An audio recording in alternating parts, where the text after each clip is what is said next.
Today's episode of the Eurovision for Real podcast was previously recorded for video, so you can watch at youtube.com/Alesia Michelle or sit back and listen to the show.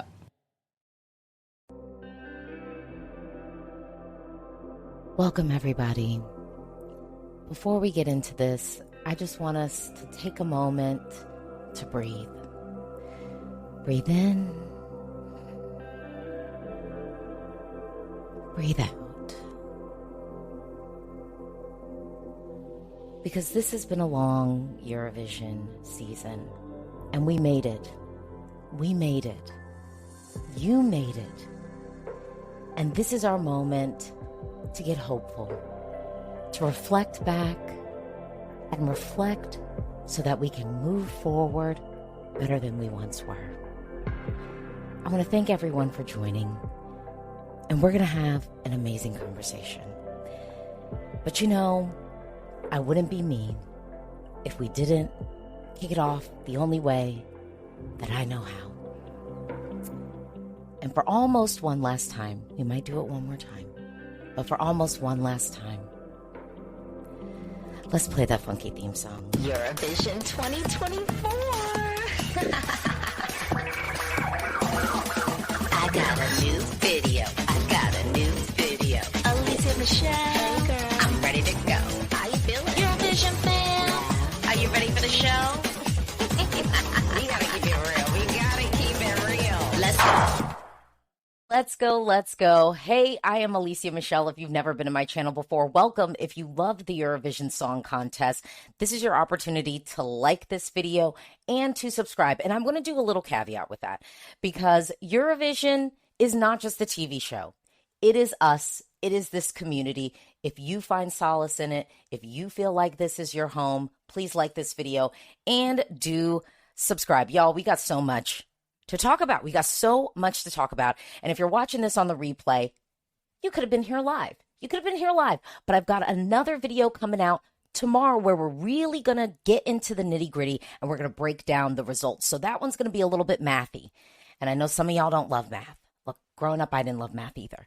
But let me hop in these comments. All right. So happy for Nemo. Bakur. Girl spilled the tea.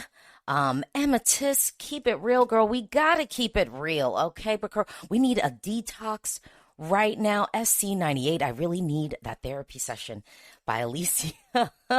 Michelle, Marionette. Greetings from Lithuania. Michael, hi, Alesia. Was nice to see you at the pub crawl. It was nice to see you too. Yes, I did events this year because I know this year was tricky. I know that some people were like, I already bought my flights and I'm stuck going there. What am I going to do? How am I going to connect with fans? Because I can't make it to the shows. I don't want to buy tickets to the shows. And so you could have came out to one of the events. Mars, Milo, hi folks. Anyone else feeling that post-Eurovision depression has a whole new meaning this year? Yes, post-Eurovision relief. So Amethyst, hope you're doing okay, Lisa. I am doing great. I'm doing great. All right, and Laura says, love to see you, Alesia. Love from Finland. Wonderful, wonderful. All right. Okay. All right, let's get into this. I want to kick this off, and let's just start off by talking about our winner, Nemo from Switzerland. I will just say, when I heard the song, I felt the winner potential. I did. I felt it. It was bombastic. It was interesting. This is a song on paper that you look at it, and it's challenging. It's complex, and it won the jury. And it made sense for it to win the jury if the jury wanted to have any sense of credibility, you know, given some of the results that they've given us in recent years. Not so much last year, but in recent years. This song on paper, I just want to note that, was a Eurovision winning song. And then it was one of those songs. If you are now able to take this thing that is pretty complex, that's a pretty challenging song to bring to life and do it somewhat effectively, then we need to reward that. And that's what we saw the juries do. And so I kind of want to kick off. So obviously I am happy about the winner that we had. And ultimately with Eurovision, you know, we sort of close the chapter and end the story with the winner. And at the end of this Eurovision season, I'm not going to lie, y'all, I think we did have a happy ending. Now, it was a happy ending with maybe a cloud. It was a happy ending with maybe a little bit of like a cliffhanger. Like, are we going to make this a series? You know what I'm saying? And I think that there is that. But I don't want us to become so upset about everything else that was surrounding the contest that we don't honor our winner, because our winner does deserve to be honored. But let's break this down. Okay, so this isn't necessarily the highest amount of like jury points that we have. I think Salvador Sobral still has that honor, but Nemo was able to get more points than even Lorien got last year. Now, one of the things I was curious about this year was I was wondering if this was going to be one of those years where the jury was sort of all over the place, because I felt in the national selections they were kind of all over the place. This year, not so much. And the jury did move in a way that was slightly predictable.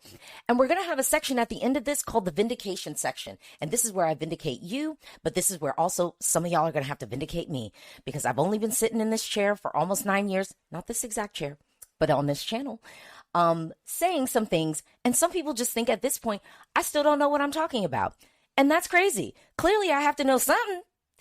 And yet again, I was vindicated. But guess what? You know things too. And so we're going to vindicate you as well. So the jury had Switzerland in the lead. France came second. We'll come back to that. Croatia was third. We'll come back to that. And then we had Italy in fourth, Ukraine in fifth, Ireland in sixth. Ireland, come on. Bambi Thug, come on. I love to see it.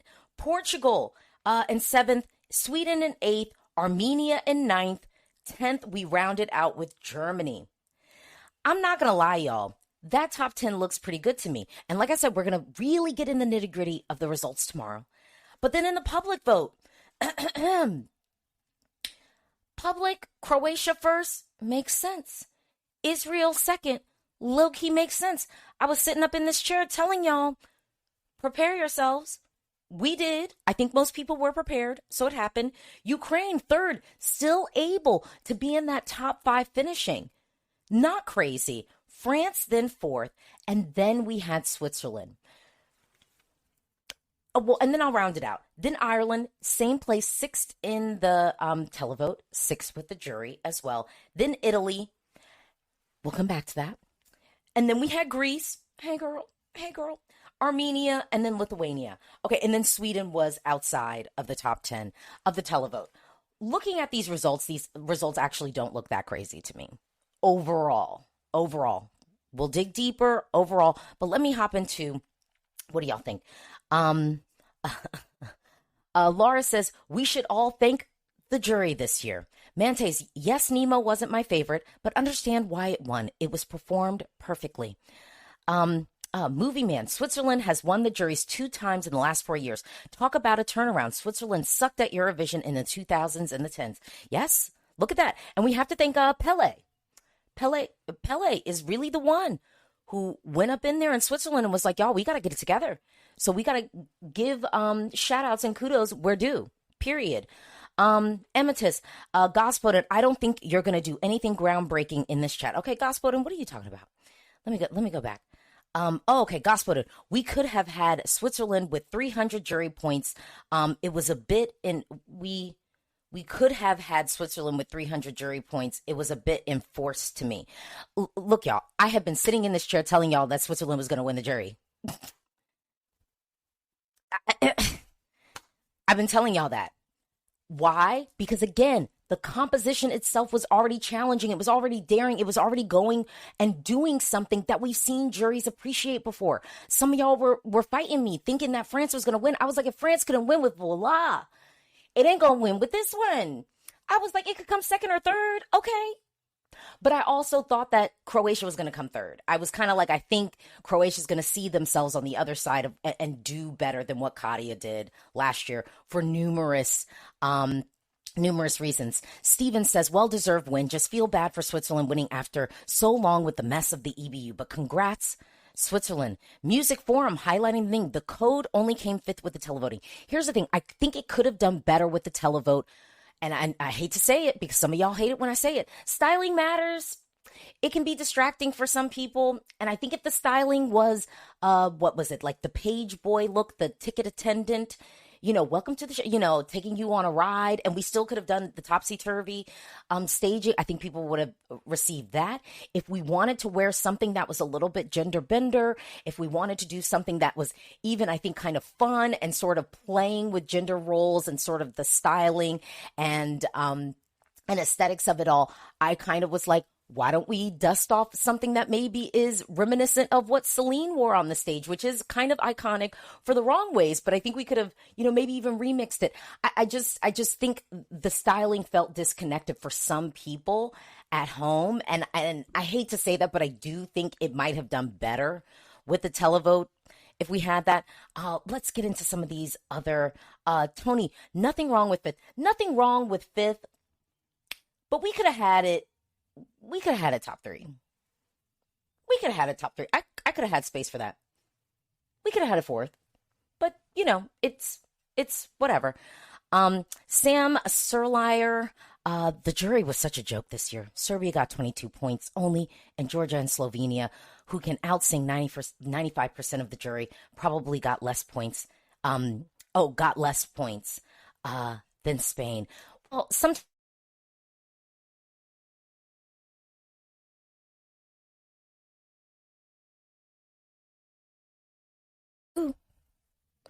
Can you? Okay, I got like a weird echo. Are you still with me? Are you still with me? Maybe you are. Okay. I don't think that we can look at the jury and say that it was a joke this year. I just don't. I think the jury overall did what they needed to do. I think that they did honor vocals. I do think that the jury, for the most part, honored innovative staging. Shout out Bambi Thug. And I think the jury really did look at that criteria for the most part as a collective. But not to give them too much shine, the televote, y'all did that in the semifinals. The televote, I have to give it up to you. In the semifinals, you did everything. You did everything that you needed to do, okay? And I appreciate you. I really, really do. Okay, next up, I kind of want to shift a little bit. Okay, hold on real quick. Getting like feedback in my microphone. I want to shift a little bit and I want to talk about the overall show. Because remember, tomorrow we're really going to be breaking down these results, okay? We're really, really going to be going into the nitty gritty, getting into the math. But let's talk about the show overall. Overall, this was a well-produced show. I think, the show moved pretty quickly. I think, our transitions were good. We had mostly decent camera angles. I do think we had a case of some of the national selection performances looking a little bit better on the national final stage than they did on the Eurovision stage. But ultimately, I do think technically the show was good this year. I've had notes in the past for some of the technical decisions, but there. Let's talk about the hosting. Eurovision, let's ease up on let's put like a well-known actor or someone in the space. Let's ease up on that. Let's lean a little bit more into the presenters.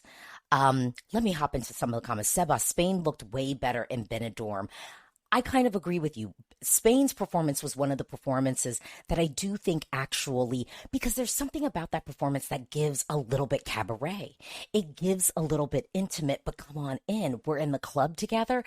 And I mean, once you take it to the Eurovision stage, we're now in an arena setting. Even if it's a smaller arena, we're still in an arena setting. So there's going to be this desire to showcase the crowd. And I will say a desire that in some ways was beneficial to Spain because Spain was a crowd pleaser. So you want to figure out how you incorporate that energy that the crowd is giving into the performance. But I do think if I was Nebulosa and I had to pick one of the videos to put on my YouTube channel and say I couldn't pick both, I might go with the Benidorm Fest performance over the Eurovision stage performance, because I do think if we're talking about highlighting the artists in the best way, I think that performance actually outshone. Leander says, I thought the show in 2013 was better, although this year had better songs. 2013 is a year that I often do rewatch, mostly because I love Petra. I actually don't hate the songs that year.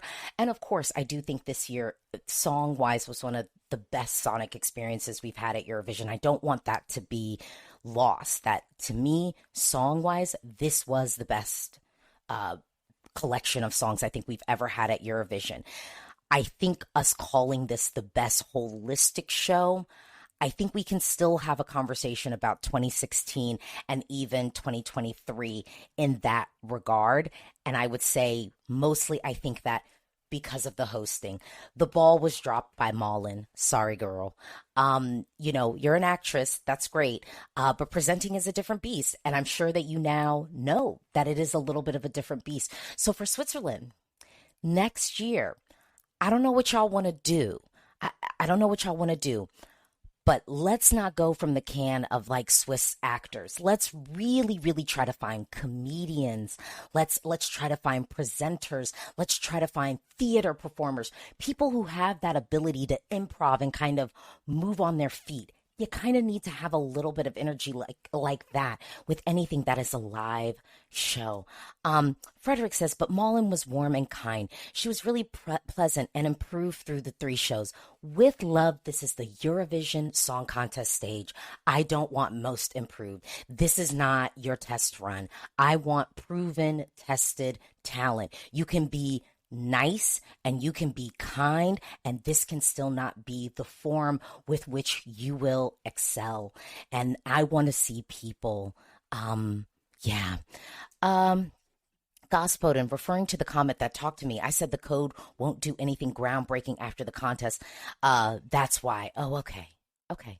Chantel Deroux, the hosting production lacked joy. I know there were external stressors, but everything looked minimalist. Outfits, green room, design, interval acts were yawn. May as well have been an X Factor final. Well, y'all know I don't watch the X Factor. Maybe for some of those reasons. I don't know. Matthew Faustini, first of all, thank you. Hot controversial take. Dutch disqualification helped Nemo and hurt Eden. Joost in the final would have split the non-Eden public vote 4 ways instead of 3. I don't think you're wrong with that. I think that you might be on. You might be on to something there. Gozi talking about the hosting. Can we get Barbara from India? I like Barbara. I might love Barbara. Barbara was great. I would love to experience Barbara in English, because Barbara was already making me laugh and bringing the jokes in the German national selection, and I felt so out of the loop, and I was just like, girl, I want to be there. I feel like this is really funny. I was already getting it, so I'm like, imagine you in English. For me, this selfishly, imagine you in English. For me, this would be amazing. Gospel, I feel like Switzerland will be a super professional host. I think Switzerland has the opportunity to be professional. I don't know if we're going to get like a fun show. Like, I don't know if Switzerland's going to give us fun, but I think they could give us like refined and elevated. And after this past year, I don't think I would hate refined and elevated. Leo Alfonso, the feeling this year was not Eurovision. Instead of post-Eurovision depression, it's more of a post-Euro relief. Nithmo, seconding, let's get Barb. Actually, I think, could we make that happen? Could we make that happen? We're going to get into our hopes and dreams. I've got another video coming out soon. It's already scheduled. Hit that notification bell. We'll break that down. Sandro, I think, referencing Matthew's comment, disagree, Baby Lasagna would have won the public vote regardless. I don't think Matthew was saying that Baby Lasagna wouldn't have. And I agree. I think Baby Lasagna was still on the way to winning the public vote. But I do think Baby Lasagna probably would have gotten less points because I do think some people would have maybe split. Like, I'm going to give some to Yost and I'm going to give some to Baby Lasagna. Um, okay. ESC Stan, did you see the camera issue with Austria? It was so sad. I did see the camera issue. I don't think that that was a camera issue. I think actually what happened was it was almost like a stream. Like it seemed like a very technical thing that I almost don't even know if it could have been um prevented to a certain degree. It almost seemed like a streamer thing. Let's talk about the stage. Overall, I will tell you, I do think the stage ended up working. I think having this in Arena, in contrast to if it were happening in Stockholm and we were at Friends Arena, we would have maybe ended up with a massive stage. And y'all know, longtime subscribers of mine know, I actually didn't mind the Dusseldorf massive stage. For some reason, the scale that year, I didn't hate. Yes, some performances looked like, oh, we've only got 6 people on stage. But I think because the arena was so packed, the energy was just so high that I actually think that was a case where it kind of worked a little bit. But then I think we've had other stages where everyone just gets gobbled up by the grandioseness of the space. Malmö Arena was very intimate. I actually think the performances for the most part looked good. So I do think that the stage design ended up working to a certain degree, but there was a little level of the cross that I think proved a bit like everyone just ended up kind of being in the center. And I shouldn't say everyone, most folks just ended up being in the center. I think some of the delegations that really utilized the stage well, I want to shout out Czechia, really utilized those cubes in an inventive way. I really, really loved that. DJ Sherbert, the stage was a combo of 2011 and 2021 in the body of 2013. Joey, I like that most, if not all, performed at the center of the stage. In Norma, Dusseldorf was amazing energy. Yeah. So I think that's the thing. Like, if you're going to have a massive arena, you gotta get low key kind of cheap tickets. Okay. The tickets, the nosebleeds got to start at about 25 pounds at minimum, I would say at maximum for the nosebleeds, because you got to pack that arena. It won't work unless that arena is really packed. Aiden, I wish we saw the cubes more. Sometimes I even forgot they were there. I agree, because when you saw them utilized, it really did add a dynamic element to the performance in a really effective way. I could have seen more with that. Dorothy, did it feel weird with the green room being behind the screen? Honestly, no. I kind of liked that. And this moment of the green room sort of opening up, I think was a good moment. That was something that I think was great. Carol says, yes, I prefer the stage than, for example, 2023's one. I think I tend to agree with you. I think that this stage and I think this arena, the intimacy really shone through, was good. Liam, nosebleeds, those are the seats at the tippy top of an arena. So the really far away seats. That's what I mean when I say the nosebleed section, where you're so high elevated that your nose begins to bleed.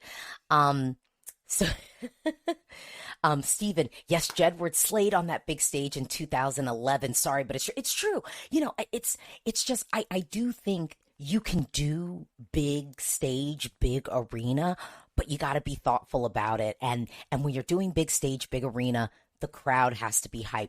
But this year, I do think the stage was good. Let's talk about the performances overall.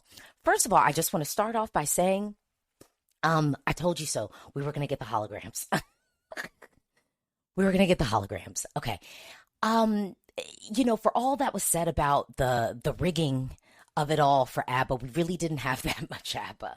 I will agree with folks that perhaps the climate this year made it difficult for them to get performers. The performances, I think we started off on a high note with having Eleni, having Eriksade, and having Chanel. I thought that was like a really good opening. I liked the idea of kind of opening with acts that hadn't previously won for a semi, showcasing that just because you don't win the contest doesn't mean your career is over. You can still be iconic in our space and iconic beyond. So I did love that interval. I loved, I'm not gonna lie, to me, if I talk about the performances, the really shine of the performances, I liked the tattoo. I don't want to go. Like, I was laughing at that. Like the pulling down of the tanning bed. The pulling down of the tanning bed and then us getting tattooed. I thought it was funny. I thought some of the jokes hit, some of the jokes missed. I think the arcade joke fell flat. The arcade joke didn't quite work. I did think, given this year's climate, I would, and I know sometimes it's like, well, what do we do? You always got to have backups. I would have omitted the "you're good to go," Edward. I mean, it might have almost just been better just to have Sarah Dawn Finer come out there in the middle of the stage and just start singing, money, money, money, must be funny in a rich man's world. I think that would have been that would have been more of a hit. We could have easily pivoted to that. Alcazar, I liked the Alcazar joke. One, because it was nice to see them on the Eurovision stage. But I did agree with some of the critique of the Alcazar of it all being kind of like, okay, but it's Alcazar. Couldn't we have gotten someone else?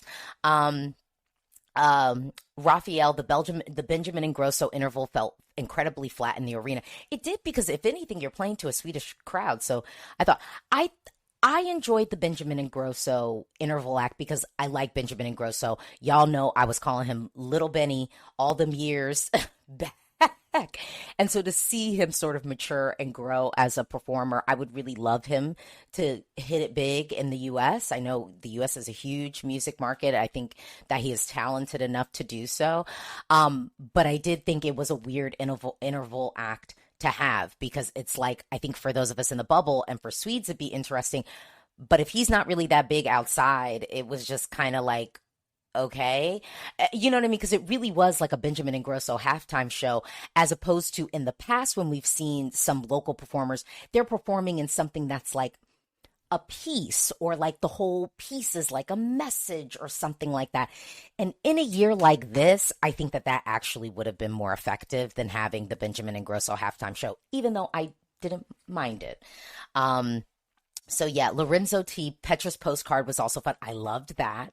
I thought that was fun. Vlad having Sertab was iconic, and I hope Turkey considers coming. To me, having Sertab come back was iconic. But then I was sat there waiting for the announcement that Turkey was coming back, and we didn't get it. The grinder joke was hilarious. Okay, there was good writing here. There was definitely good writing. And so shout out to Edward. You did that. But I think what could have been done better performance wise was, I think we could have had more intentionality behind some of the interval acts. Some of them felt, I mean, the sing along one I thought was like, it felt a little lazy, if I'm being critical. It's just like, okay, it's Eurovision, we're gonna have a karaoke moment. It just felt a little bit on the nose and like lazy for me. I thought we could have done something a little bit more dynamic. Period. Period. And Norma, main issue with the interval acts, everything was recycled. Previous performances, Sertab was amazing, but I missed something innovative, like Norway's Glow interval in 2010. Yeah, I was even thinking of that one young lady that sang when the Netherlands was hosting, and we had that whole thing about water, and like, wait, here we go. Oh, come on, bring me back. But we had that whole interval about water and sort of the climate of it all. And although it might have been cheesy, it was beautiful. We had dance, like it felt, and there were other things that I think we could have honored if we were celebrating Sweden. We've never had like an Avicii tribute. Ace of Base also had like the anniversary of their hit of like I saw the sign. We couldn't call them up. You know what I mean? Like and yeah, we had, but But then that just led us into something else. The flag parade was also a little bit of like, especially after I think the flag parade being so epic last year, this one definitely was going to fall flat. And so maybe they just didn't even bother. But I think we could have tried. we could have tried to top it. You know, just a thought. Mr. Dean, what's your opinion on having artists having themselves on the screen behind them during their performance like Saba this year? To me, it almost never works. It can work. I've talked about this. It can work, but you know, yeah. Jachna, y'all know I'd be trying. The Loreen performance was mesmerizing for me. It was good, but we could have had dancers or more dynamic camera angles, even for that.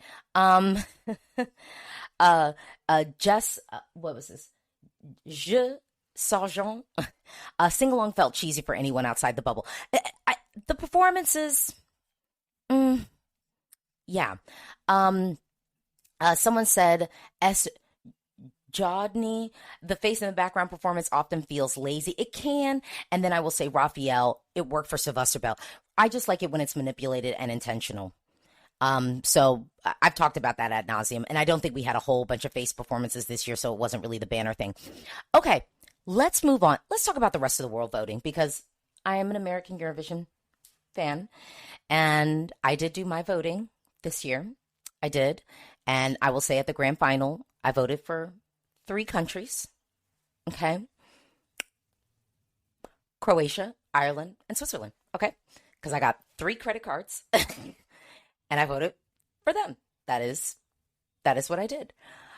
Let's talk about the rest of the world voting. And again, we're going to break down the results later, but I did just want to highlight the idea of kind of, do we want to keep doing this? Do we want to keep doing this? So the rest of the world, I already told you, I was not surprised. I told you all that the rest of the world was going to give their 12 points to Israel. I knew that was going to happen. It happened last year. Wasn't that crazy of a thing. Then runner-up, we had Ukraine. Made sense. Not crazy to me at all. Then we had Croatia. Then we had Ireland. Boop, boop. Then we had Switzerland. Ooh, ooh. I don't want to go back. I'm like, I don't want to go. But here's the thing. As someone who doesn't mind Eurovision becoming more popular, I think that the rest of the world voting is a necessary thing to allow Eurovision to become more popular. I've said that for years, even before the rest of the world voting was a thing. I was like, if there is just some way for folks outside to vote, it doesn't have to be weighted in the same way as Europe, but if there's some function for people outside to vote, I think that gives people more of an incentive to watch, because they feel like they're able to participate in the process, which is also a reason why I think so many Europeans love Eurovision, is because you feel like you can participate in the process. And we'll come back to that theory. Rugged Rat, thank you. I voted for Portugal, Iceland, and Croatia from rest of the world, and now I'm voting for you. Thank you so much. I really, really do appreciate that. Matt B says, gatekeep Eurovision from the rest of the world. Well, here's the thing. When you gatekeep Eurovision from the rest of the world, you can then, in a way, handicap the rest of the world from discovering these artists. And these artists are here to make their global introduction to the world, and having the rest of the world vote allows that to happen. So here, Matthew Lineham, I feel like we should keep the maximum 20 votes, but cap the maximum votes per country at 5. Wait, so maximum votes at 5. Maybe. The thing is, the rest of the world vote doesn't really carry that much weight anyway, y'all. It just doesn't. So I think you can allow it to be a little bit Wild Wild Westy, because it's probably not going to make that much of a difference. Now, if we come to a year where it ends up getting tricky, then we'll need to evaluate. And Eurovision has evolved before in the past, so I think we can revisit. Max Gain, rest of the world. was quite good. I was happy with the result. Here's my only tweak on the rest of the world voting. I think in another way of allowing Eurovision to become global is I think we need to have a rest of the world vote, and I think we need to have a rest of the world jury. I just do.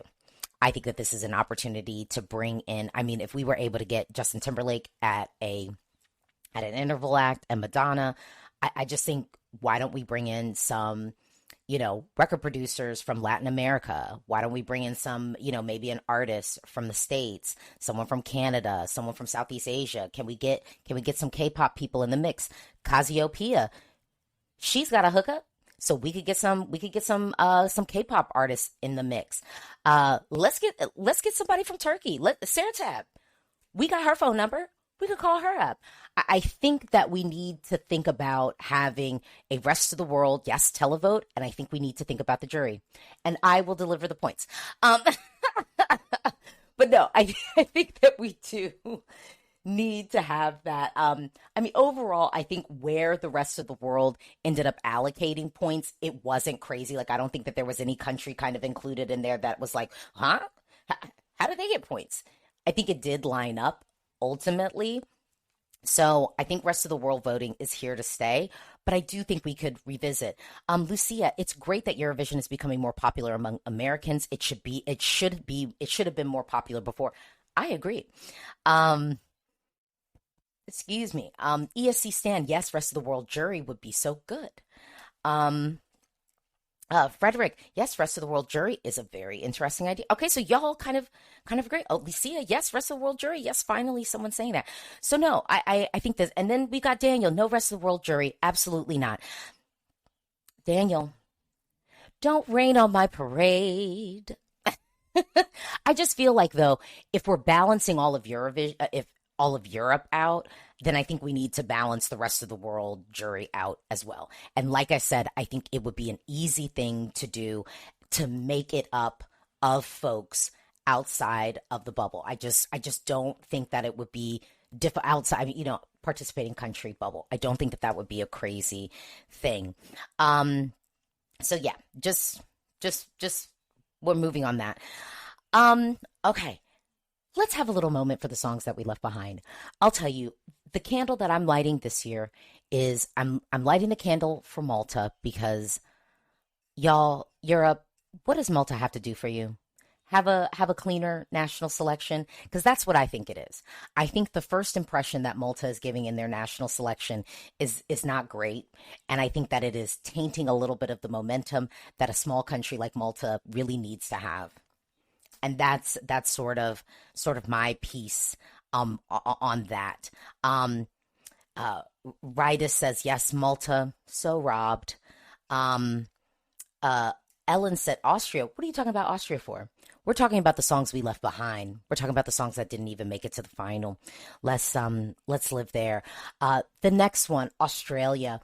Here's what Australia is going to need to do for us. Where is the money? Where did the money go? Where is the funding?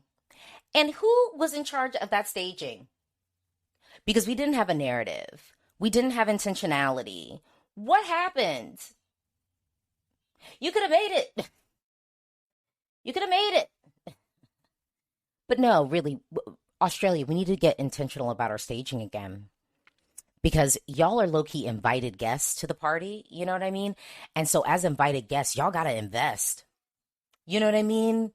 If it's seemingly like you're not investing, then it's like, you're just using your ticket. And this is no shade, because y'all know I love it. But, I gotta preach into it. I got to preach into it. Okay. Costa, Malta, go back to internal selections challenge. Maybe. Because here's the thing. Everybody in Malta could sing. Everybody in Malta can sing. Y'all got options. And even in your national selection, that young man, there's a couple of people in Malta that I'm like, y'all got it. Like, y'all really got some sauce there. But I think what it is I think it's because no one was really checking for the national selection heavy. And so then it just, the momentum got lost. That was Liam, have a song in Maltese. I agree with you there. I mean, at this point, can't we just have that young man just go on and send that young man, what's his name, Aiden? Let's just next year, because this year was so, you know, let's just have Aiden come back and give us a song in Maltese. And if that doesn't make it, then okay. Then okay. But I do think it's the first impression. It's the first impression that's not going. Let's go on to the songs we left behind. Let's talk about Czechia. Let's talk about Czechia, because when I did my reaction to Czechia's song, it was never the song. That song was firmly in my ESC Faves playlist, okay? Your sorry means nothing when everything else stays the same. You know, the song was never the problem. It was the vocal delivery. And I had faith that Czechia would deliver it well on stage. But I think with Czechia, from where I'm sitting, I think with Czechia, some of y'all didn't love the song, I think. And some of y'all were still crying over the Red Flag Parade of it all. And Red Flag Parade was highly derivative, y'all. So I don't think that the end of the story would have been better for Red Flag Parade. The challenge with Czechia, though, was, and just being real, the challenge with it was the competition in the semi. This competition in the semi was just tough. And here's the truth of the matter. We lost Czechia, but if we had gotten it, who would they have taken out? Norway? Do y'all know what y'all would have done? Fire in the streets, okay? or maybe I should say witch's brew stewing all over the streets of Malmö. You know, let's talk about Belgium, because on that reaction, where y'all at? Where y'all at? We've been telling y'all for years that Belgium has ruined great studio cuts before. And the issue with this studio cut was it took too long to build. And we noted that. We noted that people might tune out in minute 1. Now, I thought the song had enough momentum to make it through. I did. But, you know, here we are. Tally Bari, Alesia, Sweden has Melody Festival and it's huge as Eurovision. I think Sweden, and with the help of some countries, they can live stream and we don't need the EBU. What do you think about it? I'm gonna need you to clarify that question a little bit more. You're just saying that we don't need the EBU to even produce Eurovision and just have SVT do it. That's not gonna work. You know, that's not gonna work. That's not gonna work. Vlad says Belgium got last in the semi. And well, hold on. They didn't get last in the semi. They got, or maybe in no.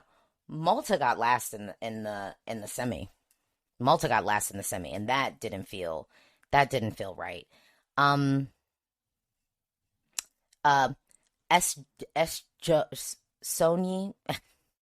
I'm not working with this. Unlike most years' bottom 5, I love all of them. This year was so strong. This year was very strong. Okay. Belgium was lost in Verona.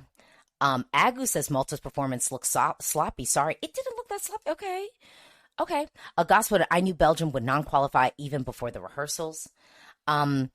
Poopy Pie, what was that Belgium song anyway? Forgot about it. Before the party is over. MC, as weak as Belgium's staging was, I still think it deserved to qualify, as it's a good song. The issue with Belgium, honestly, ended up being the vocal. Musti was sharp. Not just off key, sharp. And sharp throughout. And I think that ended up really being the downfall. I don't think the staging did it many favors, but I think if it was executed well vocally, we could have gotten it. So that's where we're at with that. Now, we're gonna go into the mess. Because this year at Eurovision, there was mess. And I don't know. I have some ideas of what could be done. But can we just take a moment to recognize that this year there was some foolish stuff that went down. Joost was not at the grand final, and there was a lot of Dutch people who wanted Joost to make it. Dutch people that were literally in the audience. Okay? Did y'all like that music? Okay. Let's talk about it. So let's start with the top of the mess. If Joost was in fact aggressive and rolled up on someone and broke their equipment, then sure, you excused Joost from the building. But there is a clear double standard happening here where some people get punished and some people do not. The issue, again, I want to be very clear, is not so much that Joost was disqualified. It was that there seemed to be different rules being applied to different people. That is the issue. And I want us to live in that space before I hop into these comments and see the reactions. Okay. James, the double standards is the issue for me. Dallas, my only thought was, goodness, does the EBU not have a strategic crisis communication plan? Does anyone have a degree or ABY community? I will say, Dallas, we're going to get to that too. Because the fact that you have all of this stuff stirring up and you still have scheduled content being posted on your channels, I mean, that's mistake number one. I'm not trying to say that I'm an expert in this stuff, but my job is in digital communications. I get paid for it. I manage a team of people. I do this for a living. And I have had strategic communications training and actual certification, and mistakes were made. There was a breakdown in the press narrative, and I'm sorry, EBU, you will have to take the L on this because you allowed the narrative to get away from you. The individual broadcasters reclaimed the narrative. Fan media reclaimed the narrative. Internet folks and fans reclaimed the narrative, and you never really got your footing back. That's an L. You have to take that loss. You have to take that critique. And I do wonder if you're used to doing communications and comms and managing in a world that is just talking about this fun song contest, and you don't have the experience with recognizing the scale of Eurovision, the implications of that, you might be out of your depth a little bit.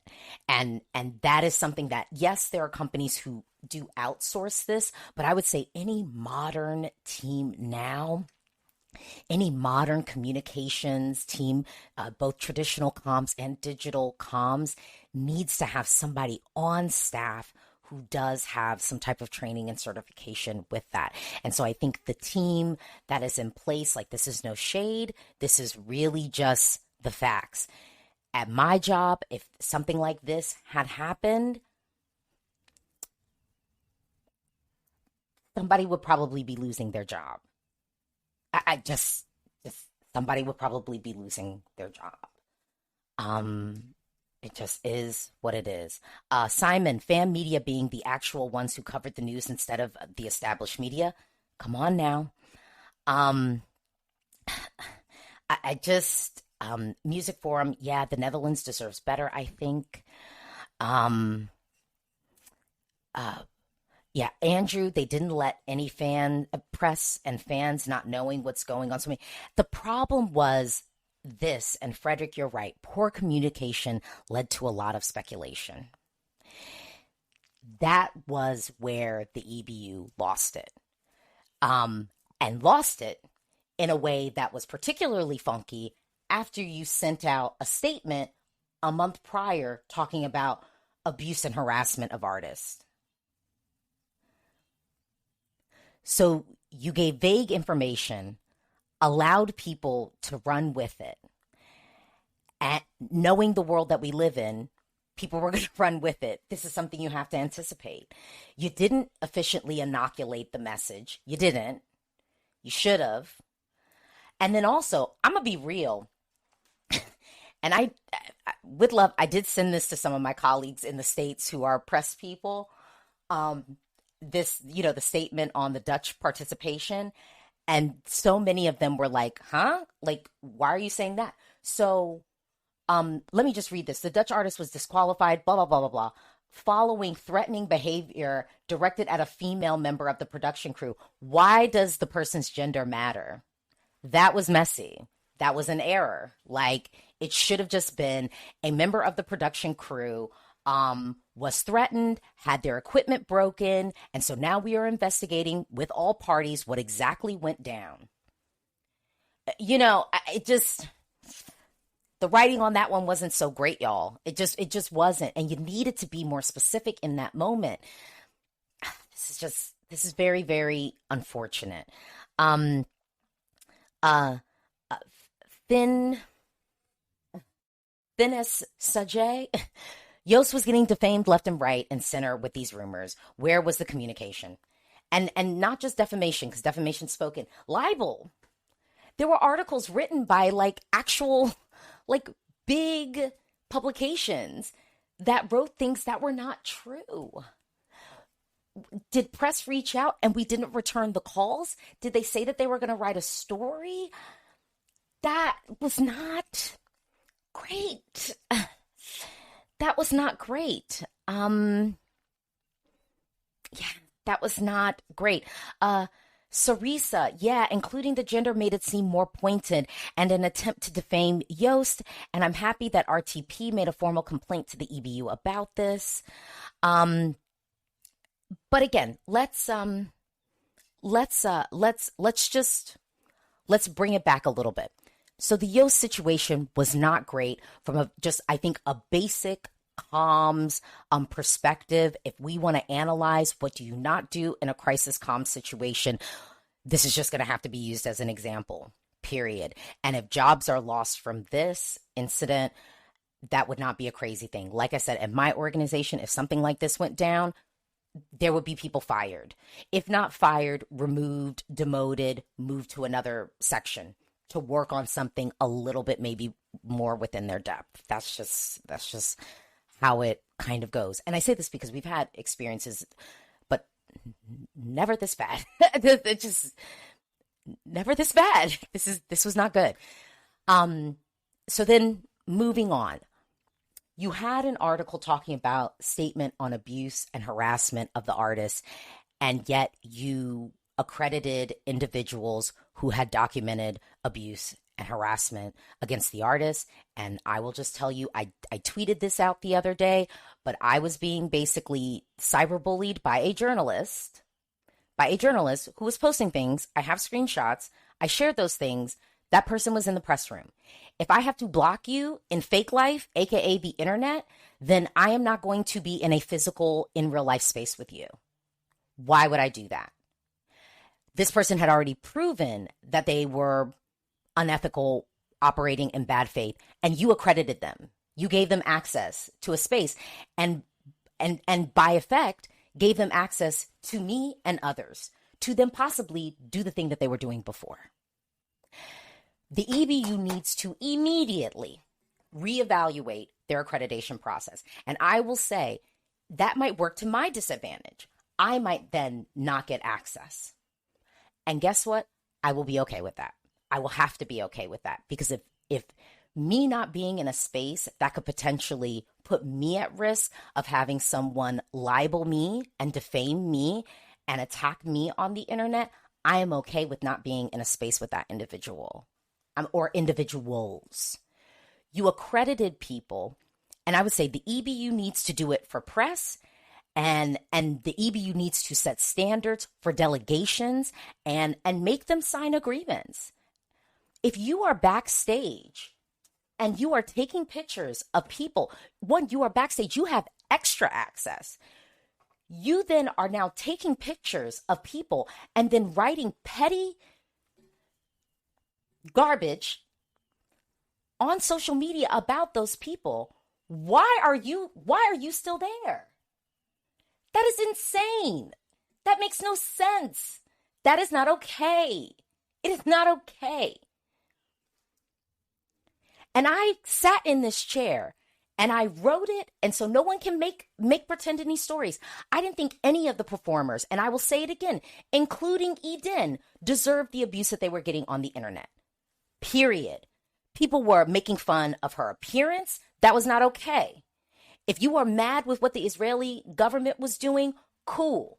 If you felt that Cannes should not have been participating at Eurovision, cool. But the idea that you then want to turn that around and make fun of a young girl's appearance just for shits and giggles, that's not okay. It's not okay. So I'm saying this for everybody. I'm saying it for everybody. It was not cool.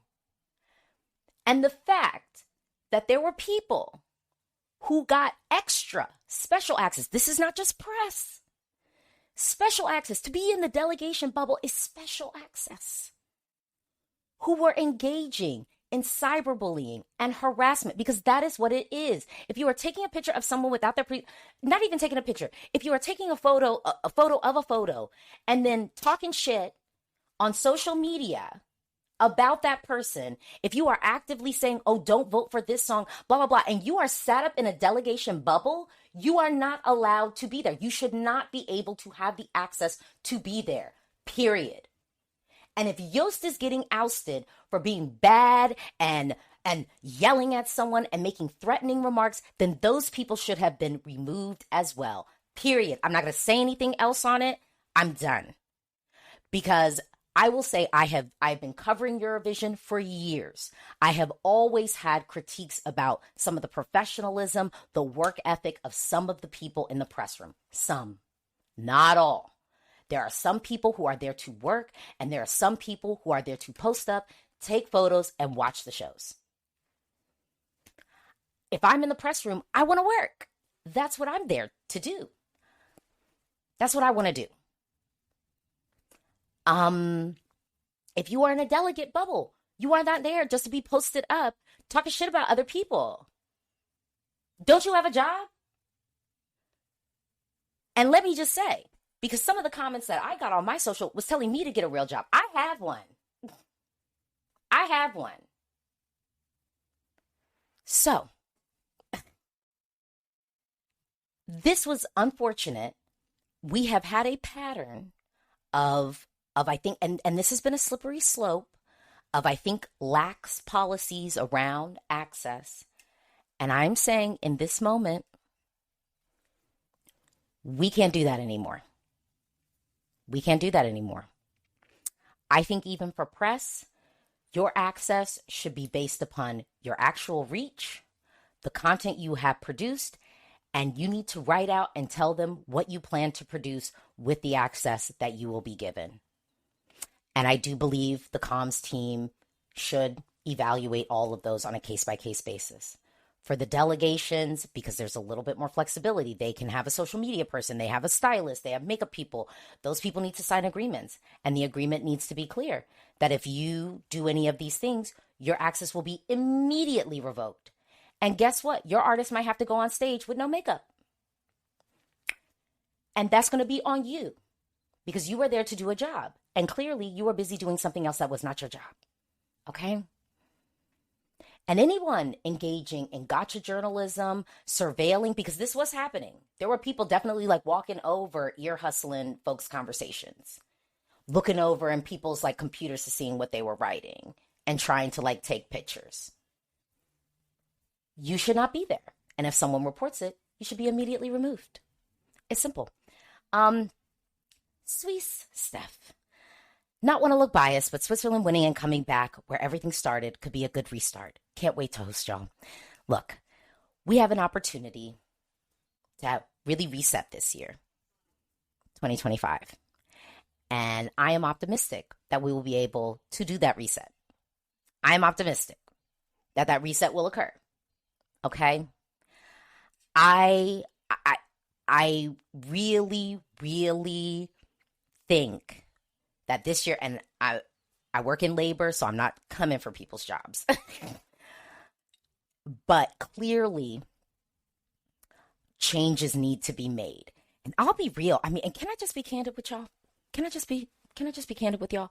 Well, maybe before I get candid, let me just hop into um the comments. Um First of all, okay, here we go. We're gonna yeah. Okay. Um Jojo, as I said, many topics were then mixed together, and that all came out was confusion and conspiracies. Um, Meeks S14 fan media would be the first to go, though. You know, there are a lot more of them not working than established media. Here's the thing.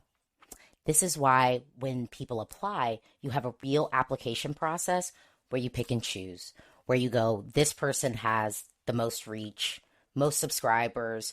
We're seeing their TikTok videos averaging, I don't know, like 50K views or something like that. You set standards in place for access because ultimately the job of any corporation when you're coming from a comms communications perspective is that you want to create a situation where these folks will get maximum exposure.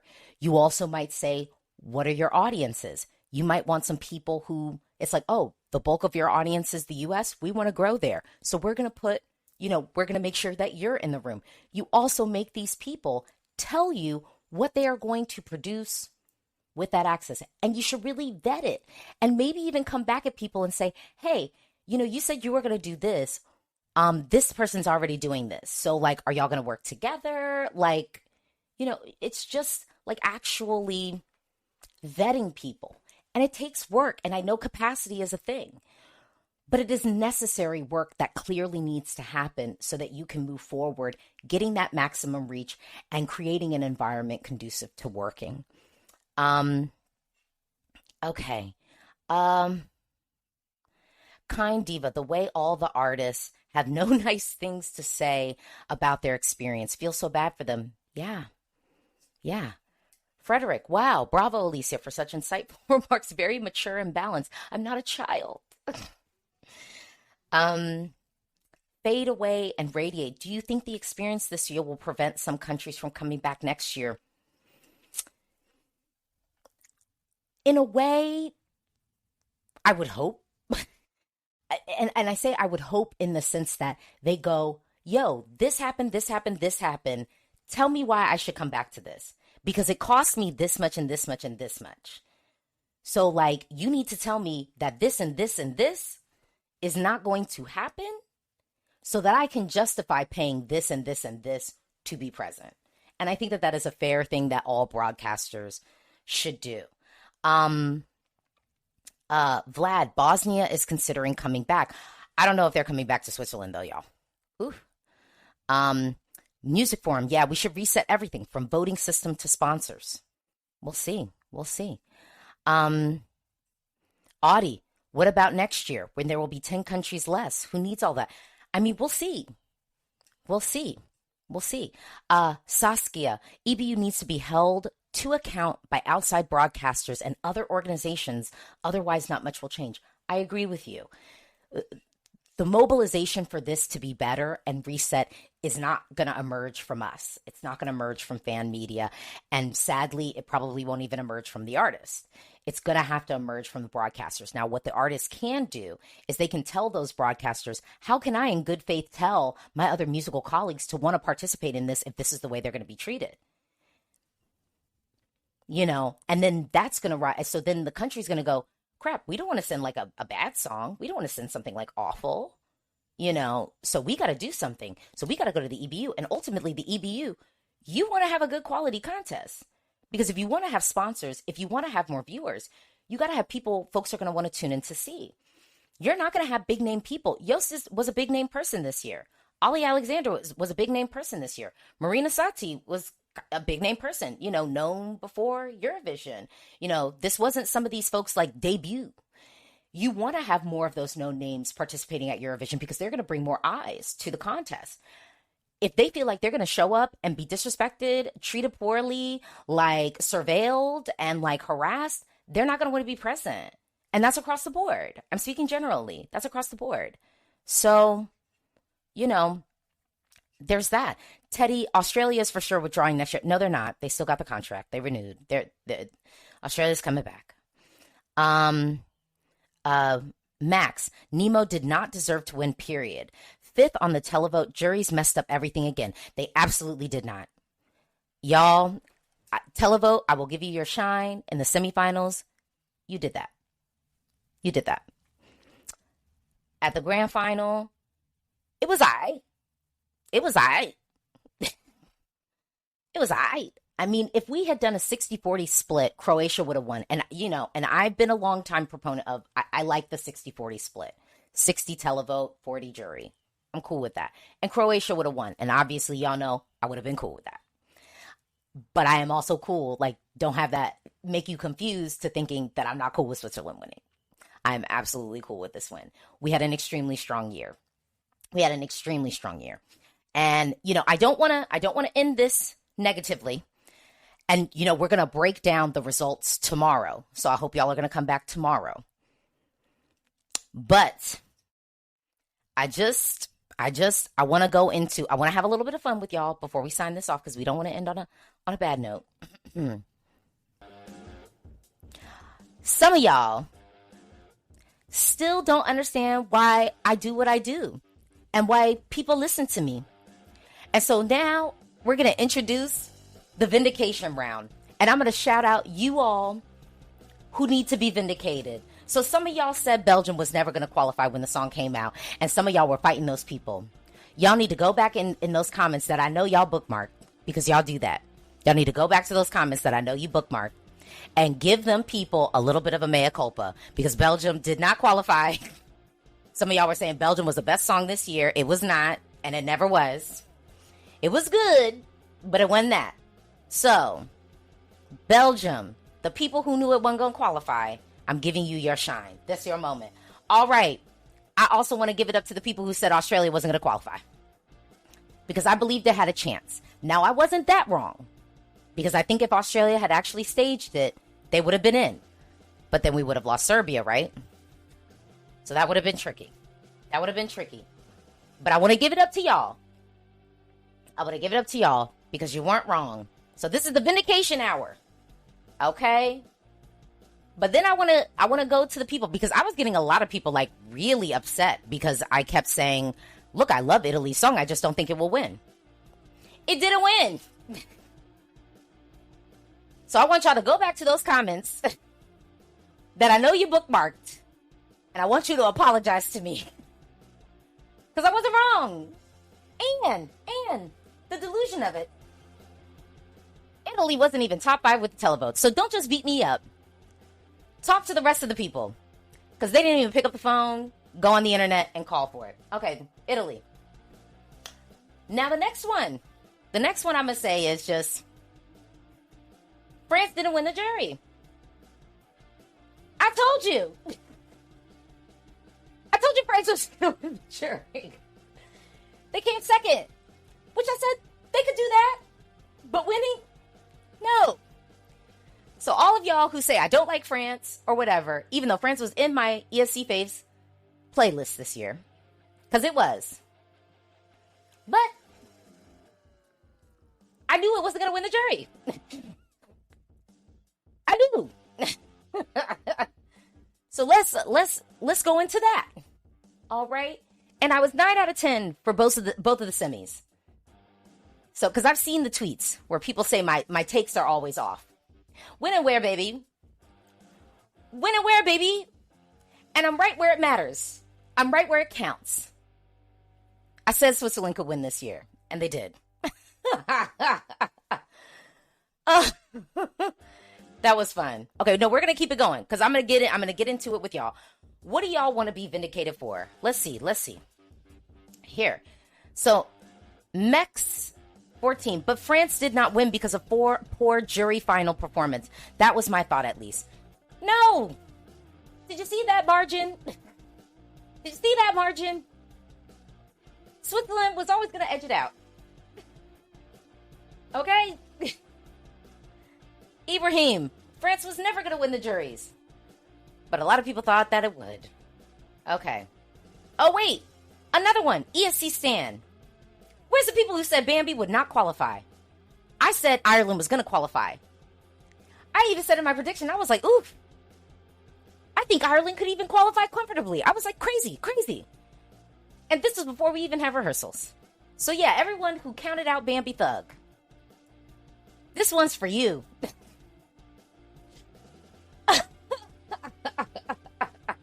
Okay. Tony D. Musti didn't deliver. That's why he didn't qualify. No, and because of the staging. Y'all are going to listen to us. Belgium is not a consistent country that knows how to stage well. Okay? We want them to do better. Stop making it seem like we don't want them to do better. We want them to stage well. So Belgium, it's going to be in Switzerland next year. Come back with a vengeance. Hire somebody. Come on. Okay. Okay, what else? What else we got? Okay. I'm like, I just wanted to do some vindication. Oh, okay. Oh, wait, here we go. Anonymous. Most importantly, don't believe the bookmakers. Well, I can't completely get behind that. But I will say it was nice to have a year where the bookmakers did not predict the winner. Okay? So I want to just give a shout out to all the people who had money to bet on this thing. You know, Croatia didn't win. All right? The bookmakers, you were wrong this year. Switzerland won. So, there you go. Muffin Girl, we were all wrong about Latvia. Okay, we're going to vindicate everybody. All right, Latvia made it. Latvia deserved to make it. You know, good, clean, well-delivered performance. I do think Latvia took a little bit of Belgium's thunder. But also proving you can get on the stage and do something tasteful. Okay? Tasteful. So, all right. I had to end this on a little bit of a fun note, and I hope no one's feelings are hurt. If you haven't already, please like this video and please do subscribe. I've got more content coming for you. The Eurovision season is not quite done, but y'all know I do go on vacation because summertime, we all deserve vacation. Okay? You deserve it. I deserve it. And I'm so glad everyone tuned into this. Really, I will be back. And so in order to close this out, I'm going to close this out a little bit differently.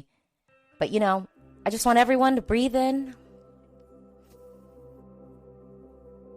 Hold it. And breathe out.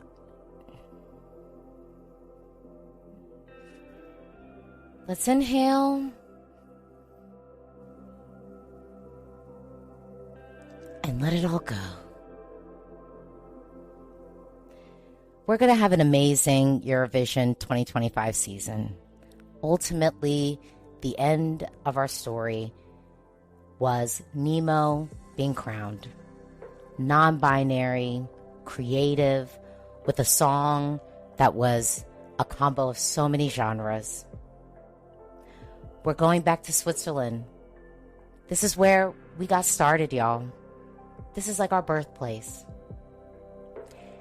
And we're going to own that. And we're going to take this opportunity to take the contest to the next level, to make it move forward in a way that more people come to the Eurovision Song Contest. Yes, we want our table to expand. So I just want to thank everyone for being with me this Eurovision season. And if you got to tap out because it was too much for you, I just want to say, breathe in and breathe out. Eurovision means so much to us. And it's more than just a TV show. This is our community. This is our community. We all play a part in it. And we all can make this the song contest we want it to be, that we know it can be. Nothing is ever perfect, but we're going to be kind. We're going to offer critique where it makes sense. And we're going to take a step back when we get heated. Okay? If you haven't already, please like this video and please do subscribe. Thank you for watching. Bye.